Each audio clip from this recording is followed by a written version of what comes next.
What to expect in Grand Theft Auto Expanded and Enhanced. Let's look at the upgrade of GTA Online from PlayStation 3 to PlayStation 4 in terms of the amount of players that could be in a lobby. It originally started off with just 16 players before making the leap over to 32 players per lobby, which was a lot for the current map, but for the future of GTA, having introduced a new map and increase in players again will be done. Not to mention that next gen hardware are capable of being able to receive major updates without the worry of crashing. This can mean Rockstar may once again double the player limit from 32 up to 64 players in one lobby. I mean, the Los Santos car meet location has 70 car slots available in a private car meet, which I know is to allow more room for placing your vehicle in different locations, but an increase in players is pretty much confirmed to happen. It wouldn't make sense why they keep it the same on old gen hardware. The game could even be able to run even more players than that, but I think they'll stick to the trend of doubling the player limit. This needs to happen because of the factor GTA Online is its own separate standalone game from GTA 5 now, which means the possibility current GTA Online will be used as the online for GTA 6 is something I could really see happening. Of course with a brand new map and other improvements, but in general keeping our characters. An idea of them selling a new map to us can be for something like a Vice City travel pass that we pay for example $10 to allow our characters to travel to this new GTA 6 map, as well as being able to go back to Los Santos, even being able to balance it out away from all the modded money and other insane money that we've got from Cayo Perico.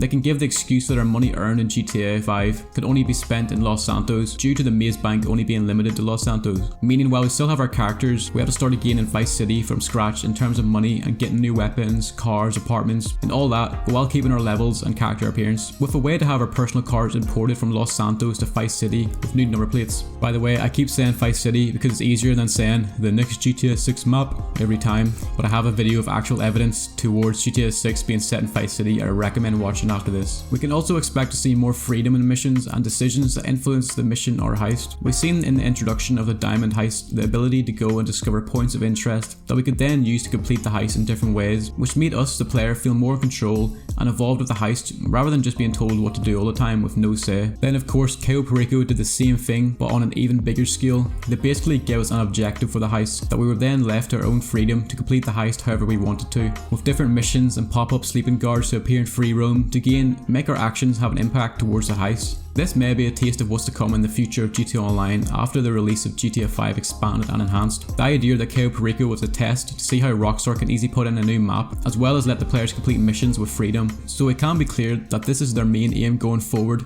to make the game feel less linear and more impactful by players. Next, let's look at what Rockstar put on the Newswire update. Grand Theft Auto 5 and GTA Online for next gen consoles will feature new graphic modes with up to 4K resolution, up to 60 frames per second, texture and draw distance upgrades, HDR options on ray tracing. Basically just catching up with all that PC currently offers, but this next part is where consoles have their own unique parts. It states offering the technical advancements of the latest console generation with faster loading times, which of course is thanks to next gen having solid state drives that mean we require no loading screens whatsoever. So I wonder if Rockstar will introduce instant load time in the lobbies. Also immersive 3D audio, which is great for immersion. And this next part is aimed at PlayStation 5 users with the controllers having advanced haptic feedback. This means for those of you who don't own or have even used the PS5, the triggers actually have a resistant feedback that can be controlled by the game to use in different scenarios. For example, shooting a game can mean the user will have to squeeze harder on the trigger to act as if they pulled a real trigger, or with the haptic feedback vibrations that basically vibrate different separate parts of the controller to simulate the feeling of footsteps, explosions, gunfire and just much more possibilities. Knowing too Rockstar giving Sony a partnership to give PS Plus owners the new GTA Online for free, I can see them having a lot of features in the game supporting haptic feedback. Of course, we can transfer our characters from current gen onto next gen with a one-time migration at launch, as well as a transferring over story mode progress, so you're not forced to restart it all over again for the third generation.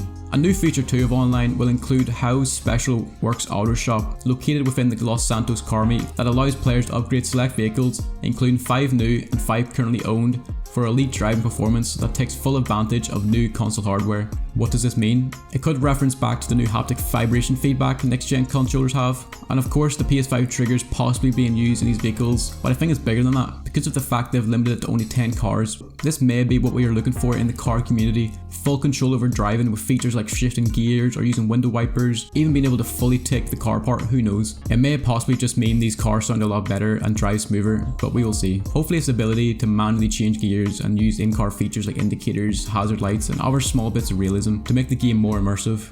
This next part is the exciting part that I'm looking forward to seeing how they properly implement into better helping new players. The ability to now skip the GTA 5 story mode prologue is now available to do before entering online, so new players can jump straight into action, along with an all new GTA Online tutorial that I imagine will be updated to cover where all the new places are, explain what free roam events are, and overall better prepare players for the current state of GTA Online, as the old tutorial is very outdated